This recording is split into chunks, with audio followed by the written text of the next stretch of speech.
On. Hello, you guys, and welcome to the Woman's Cave. I'm gonna be like cave, because I want to. Just because I want to. Not because we're in the biggest space today at all. Because I wanted to. I was like, my coffee finally kicked in, and I'm awake.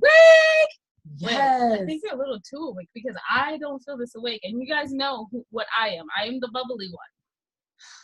Anyway, I'm Jade. And I'm Winona, and we remember to introduce ourselves. High five. Well done. High five. Yay. We remember at the beginning.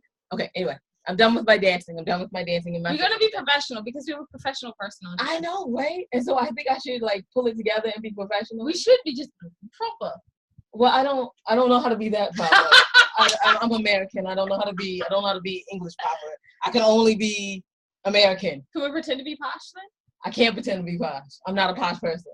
Never mind. I try to be humble. And that's the end of my English slang, I promise. I apologize to our British guests for doing that whole American thing. And all of our British and all of our English listeners, please forgive us. Well, forgive her, because I have nothing to be forgiven for. But anyway, we are the co-authors, along with 11 other wonderful, beautiful ladies of the Anti-Thought Team. Oh, yes. And I'm ready with books this time, I promise. Okay, you're not just going to show it to my face like, hey, this is the back of the book, you guys. Read it. No, no one wants to. And moving on. And I thought divorce was bad with other life lessons. And I thought being grown up was easy. Which is not here. And I thought I could juggle it all. What? I remember. And I thought I did my journey alone. And I thought I had it all figured out. A fiction. Just episode 1. Hey, excuse me. She doesn't like to make money, you guys. I keep telling you. This is why she will be forever the $2 queen. Anyway, back to what I'm saying. And I thought I had it all figured out. Episode 1, a fiction. I feel like shade. Oh, good. Does it feel windy over there? Mm-hmm. It should feel a little windy. All that shade you throw at me all the time. Okay, anyway. By the way, the pink one is just in case we ever get famous. There's already a television show written. So don't worry, people out there. You'll see more of the Anti-Thought ladies, apparently. Winona and her narcissism. But anyway, you can find all of this on Amazon.com, BarnesandNoble.com, and AndWeThought.com. And you guys, if you go to AndWeThought.com and buy a book, we will send it out in Dr. Script, because as Winona says, we don't have chicken. We're not chicken, so we don't have chicken scratch. It looks horrible, handwriting. But anyway, also, while you're on there, please take a moment to go all the way down, hit the ladies tab, go all the way down. Excuse me. Yes. Am I not doing something? Go. All the way down, and please check out the charities that we support. You guys, they're really important and near and dear to our heart, so hopefully it will be near and dear to yours. Now can I do this? You have nothing else to say. We have to get to our wonderful guest. You can say it at the end. I love you. Love and sign language. Love. If you don't feel the love, that's okay. Because you guys aren't here to hear about us. You're here to talk to our wonderful guest and hear about what he has to say. So wonderful guest, please introduce yourself. Hi, ladies. My name is Jamie Greene. I'm here in Los Angeles by way of London many, many, many years ago. And I'm intrigued by all these books. How do you have time to write all these books? That's insane. We have time to write 5-6 books. Yeah, we write really fast. And I mean, our wonderful co-authors, or as somebody told us recently, fellow authors, whatever, they go on the journey with us, and we are appreciative and humble that we could actually write 5 books in a year and a half. 14 months. 14 months, yep. Outrageous. Very impressed. Good for you. Hey, why are you impressed by us? Yes. You're flipping amazing. Yes, I mean, you have all of these, when I got the email, I said, he doesn't want to be on my silly show. He's amazing. Yes, I mean, you played in a band, I remember. Yeah, many bands. Many bands, okay. Yeah. So what are the names of the bands, if you can disclose? Oh, yeah, there's no secret. So I was in a few 80s bands. I was in a band called the Pet Shop Boys, which are still around today. It's a very 80s pop kind of thing. I was in a band called Go West, who are very, very dear friends of mine. They had a hit single on the Pretty Woman soundtrack called King of Wishful Thinking. Remember the main title sequence? That was the song all those years ago. I played with a guy called Thomas Dolby. This is way before anyone's time, but 80s. I was all about the 80s. I would admit something here, but I can't because no, we like the classics. Yes, we do love the classics. We love the classics. So I guess that I should say that, yeah, we've heard most of the Pretty Woman soundtrack. So I'm impressed because I don't know quite remember which song. It's called King of Wishful Thinking. Wishful thinking. King of Wishful Thinking. Yeah. Go Okay. ahead. All right. No, now right. I would sing it, but then no one else would want to hear the rest of the show. Nobody. Everyone would be like, and we're done here. Yeah. And I'm just a drummer, so I'm not going to sing it either. Yeah, I was gonna say you were the drummer. By the way, I have massive respect for your for the instrument, the drum. Yeah. I took like 3 years of private drum tutoring. Wow. And I still can't play. As you can hear, the Jade is over here like slightly laughing because it was not that funny. It was hilarious. It was hilarious trying to hear her play the drums. It was hilarious, but I encouraged her anyway, as any good friend does. Oh, no, you're doing a great job. No. You're doing a great job. No. Anyway, this is, again, not about us. So you went from being a drummer in a band to being like a coach. How did that jump happen? Well, no, there's a much bigger chunk in between. I spent 20 years as a psychotherapist in between. So I had a private practice for 20 years, and then about 8 years ago, reinvented myself as a life coach. So all that, I'm still a licensed therapist for almost 30 years now, actually, but I just don't work out of an office. So the way I work now is I go meet people in the trenches, in their lives, in their homes, in their offices, in their businesses. And what I really do is mentor people now. You know, I don't, my company is called Off the Couch Consulting. And the whole idea is to get them off the therapy couch and into making changes. So I kind of get in and get out. I work short term with people, give them the tools, smack them around a little bit, change their perspective, and move on. That's what I'm all about. Wow. If I may ask, you went from being a drummer to a psychotherapist. Yes. Why? How did that happen? Well, yes, I mean, everyone dreams of being the drummer in a rock band. Yeah. I mean, in truth, I don't think my plan was ever to end up a rock star. I mean, I was young in my early 20s at that time. So the whole time I was playing in bands, I was in school. You know, I came out from England from boarding school, actually. Came out to LA, went to Pepperdine. I did a degree in sports medicine. Then I did my master's degree in marriage, family, child therapy. So the whole time I was playing and touring, I was actually in school. And I kind of knew I had to have a real job. So my real job then opened up into this private practice. And then actually after Go West, around 92, 93 was the last time that I was really doing music. And then I went into a whole film composing phase where I was kind of a budding film composer. But again, it was always something I was doing in addition to school. So school was kind of the main thing.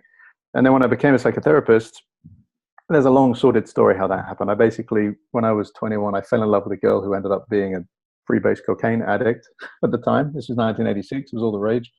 And it wasn't my bag at all. I never did drugs. I was a boarding school kid, so I didn't do any of that.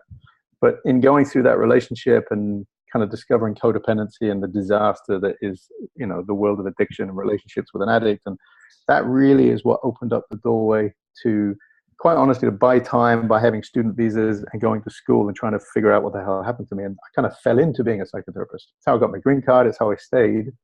And so the whole time I was this creative person, not really finding a lot of creativity in psychotherapy until many years later. And by the way, there's a 9-year chunk where I became a Kabbalah teacher. I was teaching Kabbalah for 9 years. But that's what was in between the therapy and the coaching. So when I discovered that my real passion was teaching, that's really what happened.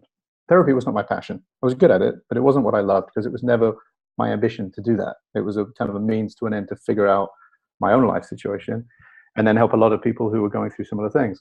When I discovered teaching, that kind of got me out of my cave, because being a therapist is like being in a cave. You don't really come out of your office much, right? So once I got out of the cave and I got to actually be in front of people, and I was a pretty shy, modest, introspective Brit before that. So coming out of my cave and working with people, that's when I discovered that my real impact is working the room, working with people. It's funny because I was a very shy drummer at the back of the stage. And then when I became older and more mature and wiser and a bit more life experience, I love actually being in front. But it's not about being a rock star anymore. It's about really having as much impact as I can. So I've gone through all these different phases, and a lot of what I do is help people reinvent themselves because I've walked through it and I know the fears of it. And actually, it's exciting. It's not that scary. You know, you stole my next question. Absolutely. I was going to say, well, you guys out there, seriously, he has reinvented himself so many times and done it with such success that absolutely you can tell that he practices what he preaches. Do we have time for one silly question? Okay. Would you mind one silly question? Okay, one silly question. I thought I didn't know we got to the serious stuff here. But go for it. Well, this is serious for us. Trust me. Okay. Yeah. So London to LA. Do you miss the weather in London? Do I miss the weather? Well, I wouldn't have stayed here 34 years if that was going on. Okay. No, but the truth, honestly, I do miss the weather. I actually do. It's always bloody hot here. It's blue every day. I mean, we had like a few weeks of rain after 20 years here, and it was amazing. I miss the cold. I miss wearing layers of clothes. I love wearing a scarf and a woolly hat for like 3 days out of the year. So I do miss the weather. I was never a sun worshiper, to be honest. Look, I went to Pepperdine. You know Pepperdine University? It's in Malibu on the coast. I went to the beach 3 times in my time at Pepperdine. So I'm not a sun worshiper, to be really honest. So I do miss the weather. It's the truth. I do. Would I move back there? No, but I miss it. I do. Every time I go to London, I was like, where's my son? I miss my son. And then I'm out of there, and I'm like, if you happen to catch it on the 5 days of sun a year, it's pretty beautiful. So they tell me. So they tell me. We're hoping this July, because we leave in July. So we're hoping this July we finish the 5 days. July, you should be fine. Okay, cool. Okay, back to real subjects. Yes. I'm so sorry. Yes. I mean, you have a no-nonsense guide for women and men to understand each other. Yeah, I do. Well, now we have to discuss that. Let's talk about that. We leaned in. I got that. All right, so I have this program called Alchemy in Love. Okay, and I created an app. I found that writing a book takes a long time. God love you for doing 5 and 18 months. But I actually put an app that you can get on iTunes. It's called Alchemy in Love with me, Jamie Greene. And what I talk about, because I've done so much work for so many years with a lot of women, it started off working with women and realizing that they have no idea how to choose the right men. They're just clueless. You know, so trying to look for love in all the wrong places is never going to work. And it's not about you. It's about the man or the putts, quite honestly, that they're choosing. So it started off as a no-nonsense guide for women about, look, these are the 4, if I were going to simplify it, these are the 4 what I call pillars of a man that you must make sure are present in the man that you're dating or potentially assessing to see if he's husband material. And that was really helpful for them. And then I realized that the men do the same thing, clueless. So it's also important to know what I call the 4 layers of a woman. Women are more multi-layered, a bit more complex. Men need to be like foundational qualities. So it's what I call the 4 pillars of a man, the 4 layers of a woman. And then once you've found these right kinds of people, now it's about, okay, what are the core tools you need for a healthy relationship? Because you need some tools. You don't just wing it. None of it comes with a manual. Everybody's trying to write the manual retrospectively.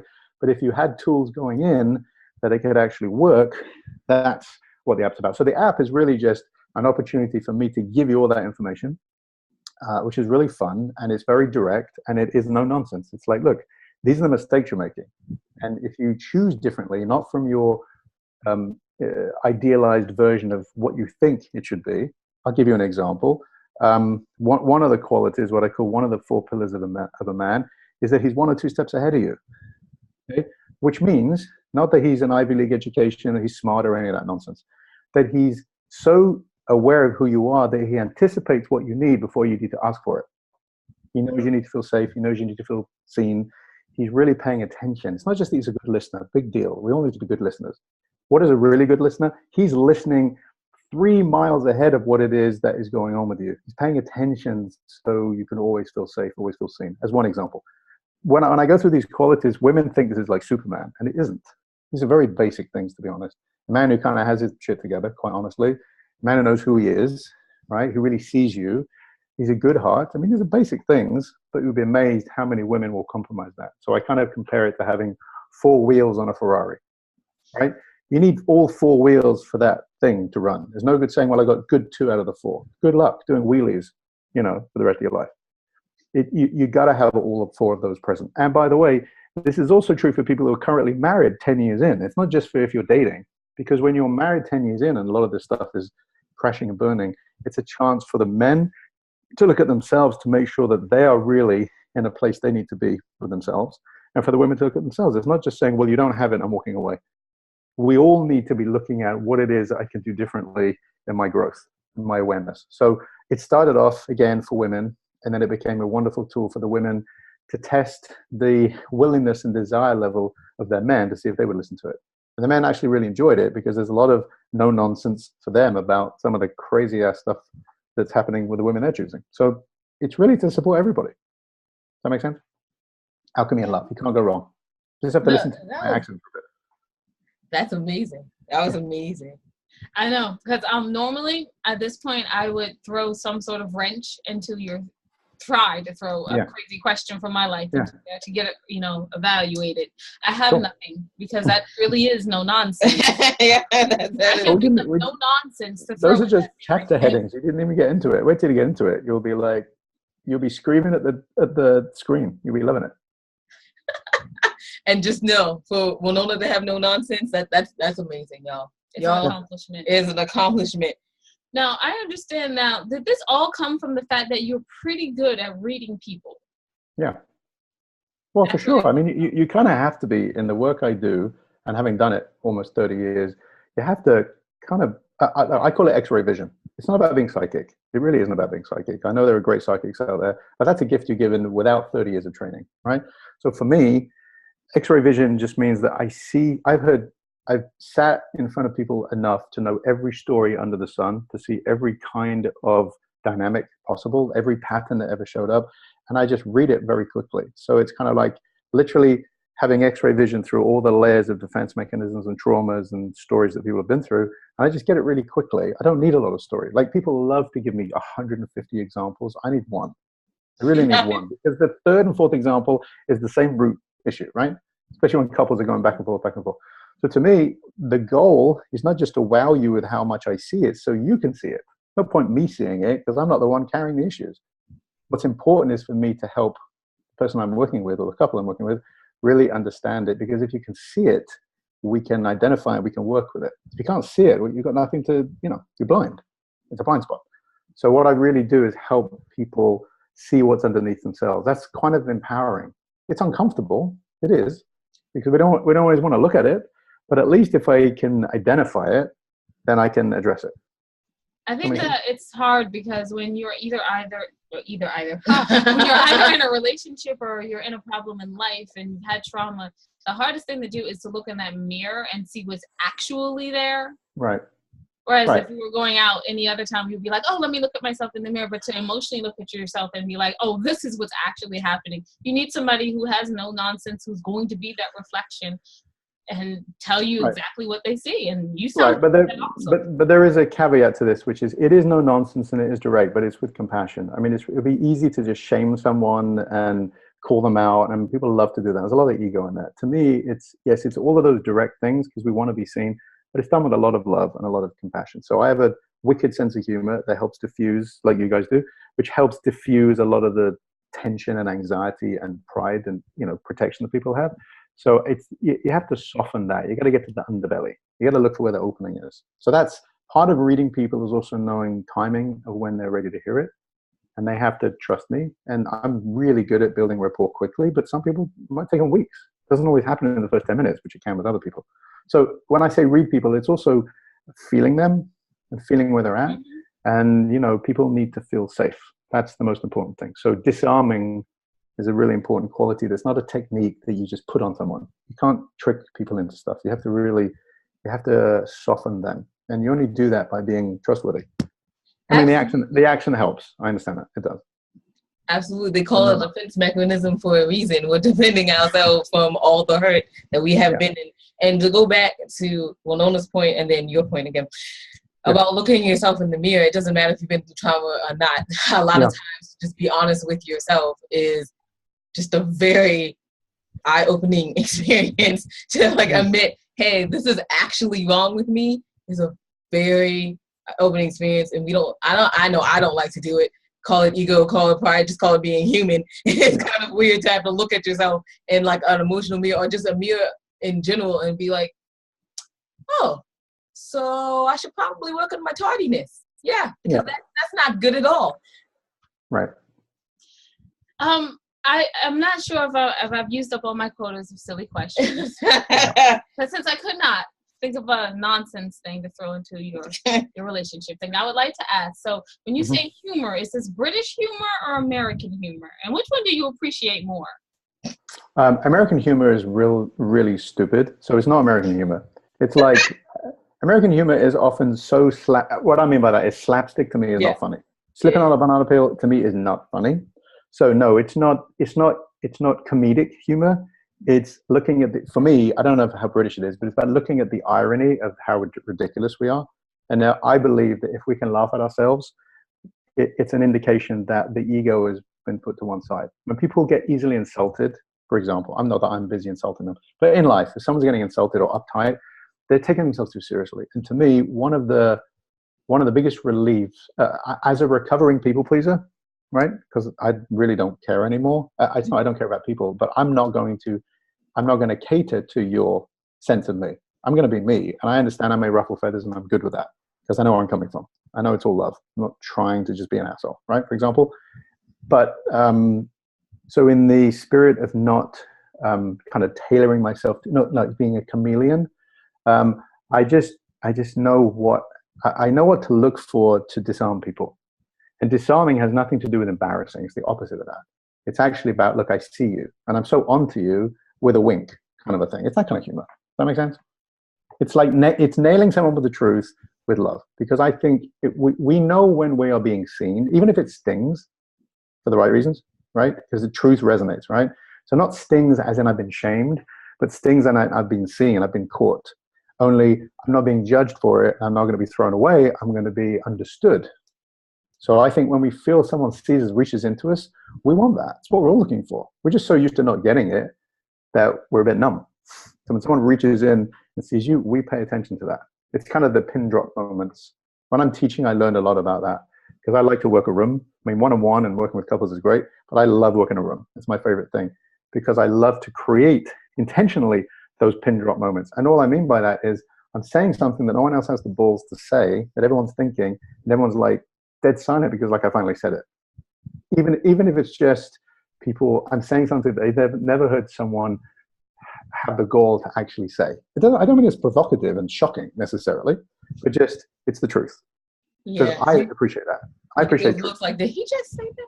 Exactly. We absolutely love those moments. Yeah, those are like a really good moment. I love those moments myself. Unfortunately, we're running out of time. Yes, because we know you guys, you like 15 to 20 minutes. So we're giving you what the people want. So where can people find you, Mr. Greene? Okay, very simple. If they go to my website, it's like one-stop shopping. It's jamiegreene.com, JAMIEGREENE. Got to get that right. jamiegreene.com. You'll have everything there. You've got my Alchemy and Love program. I've got another 10-week audio download called the Off the Couch program, which is kind of a guide of how to be authentic, how to be real and cut through all the bullshit in your life and all of the ways we're deluding ourselves. That's really fun, actually. That was a live program I did. I did a live online coaching program, and it's an edited version of that without everyone's personal sharing in it. But it's actually great. It's really fun. So you can get that, and you can reach me directly, and I'm around. I do phone coaching all over the world, so people can reach me where. I don't even know where you guys are. Where are you in the world? Annapolis, Maryland. Close to Washington, D.C. I've been to Annapolis. It's beautiful. Oh, cool. I've been on the water in Annapolis. Yeah, it's gorgeous. So so you can find me, and here I am. I'm here. I'm a no-nonsense guy ready to make you laugh and heal the wounds at any given time. Oh, my goodness. Well, so we are so going to visit, and it has been a pleasure. Jade, wrap us up. It has been a pleasure to have you on, Mr. Greene. And we are the And I Thought ladies, but you can always find us at andwethought.com. Please, you guys, go check out our website and our rest of our shows. And Winona wants to talk about Just Writing Life, and it will be up on our website sometime soon. And you guys know when we say soon, it might be just August. So just remember, you guys, that wisdom is all around you if you're open to finding it and accepting it. 8 in a row! Woo! Okay, so peace and love from Winona. Oh, that would be me. And Jade. Bye-bye. Bye, girls.